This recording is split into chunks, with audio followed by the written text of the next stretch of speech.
अस्सलाम वालेकुम व्यूअर्स, मैं हूं मोहम्मद ताहिर और आज के इस टॉपिक में हम बात करेंगे इकोलॉजी के बारे में। इकोलॉजी की बेसिक टर्म्स के बारे में आज हम बात करेंगे और आज का जो हमारा क्वेश्चन है व्हाट इज़ इकोलॉजी है।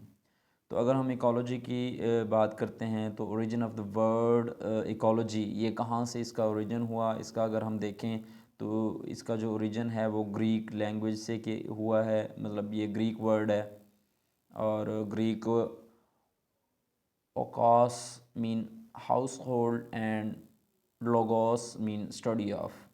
अगर इसको कम्प्लीटली हम देखें तो स्टडी ऑफ हाउस और environment in which we live, के इन्वायरमेंट की स्टडी को हम इकोलॉजी कहते हैं। Ecology is study of interaction between living and non living organism, non living component in environment and also like light, water, wind, nutrients in soil, heat, solar radiation, atmosphere. तो ये वो non living components हैं जो कि environment में मौजूद होते हैं।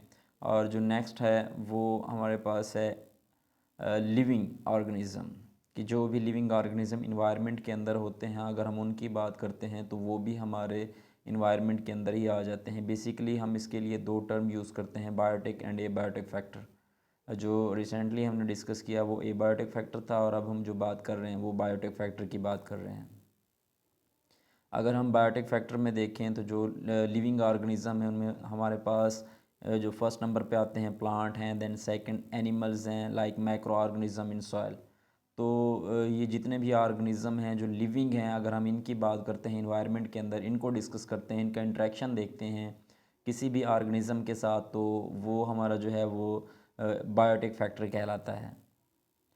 To study ecology involve for non living like abiotic. अगर हम नॉन लिविंग ऑर्गेनिज़म की बात करते हैं या एबायोटिक फैक्टर की बात करते हैं तो इसके अंदर हम मुख्तलिफ़ चीज़ें डिस्कस करेंगे, हम मुख्तलिफ़ चीज़ों के बारे में जानेंगे। वो मुख्तलिफ़ चीज़ें कौन सी हो सकती हैं? क्लाइमेटोलॉजी के हम क्लाइमेट के बारे में बात करेंगे, हाइड्रोलॉजी वाटर के बारे में डिस्कस करेंगे, ओशियनोग्राफ़ी के जो ओशियन की जियोग्राफ़ी है उसके बारे में बात करेंगे कि उनकी एग्जिस्टेंस, उनकी प्रेजेंस कहाँ पे है।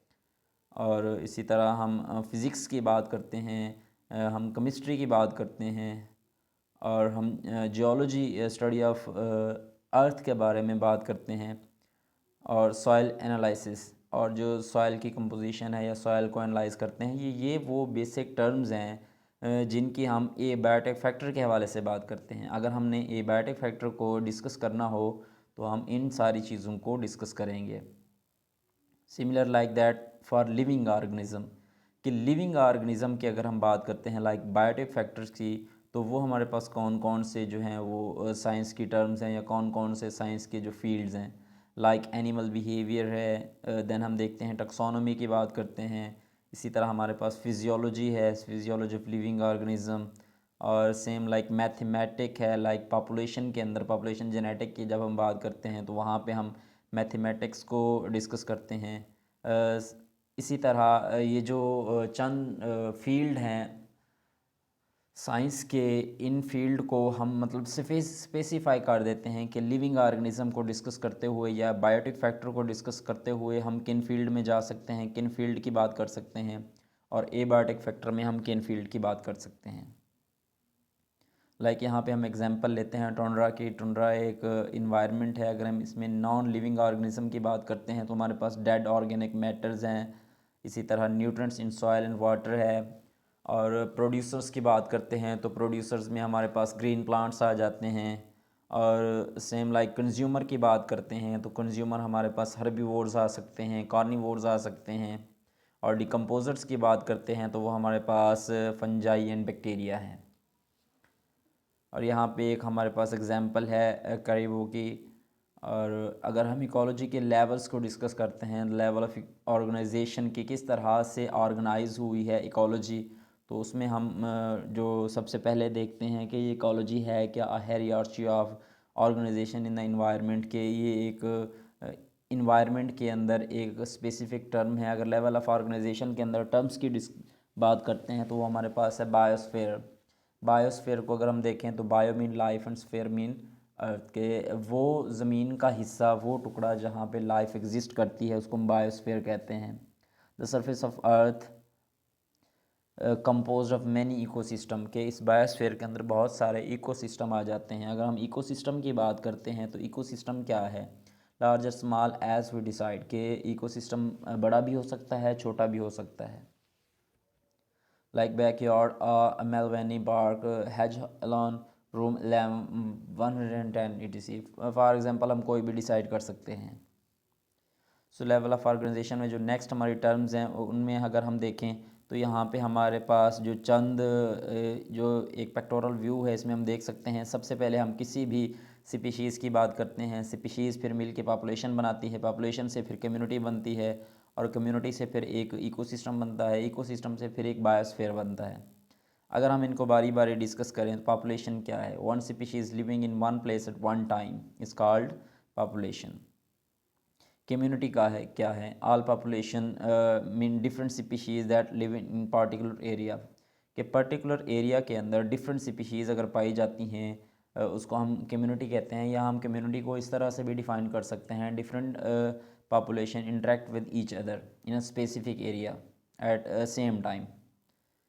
तो इसी तरह हमारे पास जो नेक्स्ट टर्म्स हैं लाइक हैबिटेट है, फिज़िकल लोकेशन ऑफ कम्युनिटी के जो फिज़िकल एग्जिस्टेंस या फिज़िकल जो लोकेशन है किसी भी कम्युनिटी के रहने की तो उसे हम हैबिटेट कहते हैं, या किसी भी ऑर्गेनिज़म के रहने की जगह को उसका हैबिटेट कहते हैं। ऑर्गेनिज़म क्या है, सिंपलेस्ट लेवल ऑफ ऑर्गेनाइजेशन कि सबसे पहला जो लेवल है वो हमारे पास ऑर्गेनिज़म है। ऑर्गेनिज़म मिल के फिर स्पीशीज़ बनाते हैं। और वेरी जो कॉम्प्लेक्स है वो can contain 100 to 1000 of interacting species के। ये भी हो सकता है कि अगर हम देखें तो 100 से 1000 डिफरेंट स्पीशीज़ भी मतलब एक दूसरे से इंटरेक्ट कर सकते हैं, एक कम्युनिटी बना सकती हैं।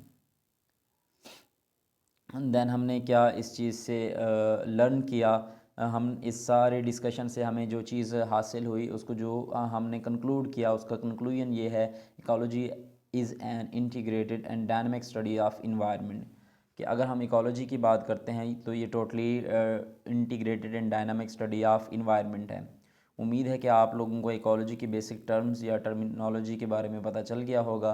और बायोटेक फैक्टर और ये बायोटेक फैक्टर के दरमियान में भी आपने ये देख लिया होगा कि कौन कौन से जो साइंस के फील्ड हैं उनके अंदर हम जाके इनकी जो है वो डिटेल में बात कर सकते हैं। तो ये इंट्रोडक्टरी लेक्चर था, उम्मीद है कि आप लोगों को पसंद आया होगा। नेक्स्ट इसी तरह के बेसिक टर्म्स और लेक्चर को देखने के लिए इस चैनल को सब्सक्राइब करें, लाइक करें और मौजूद बेल आइकन को प्रेस करें।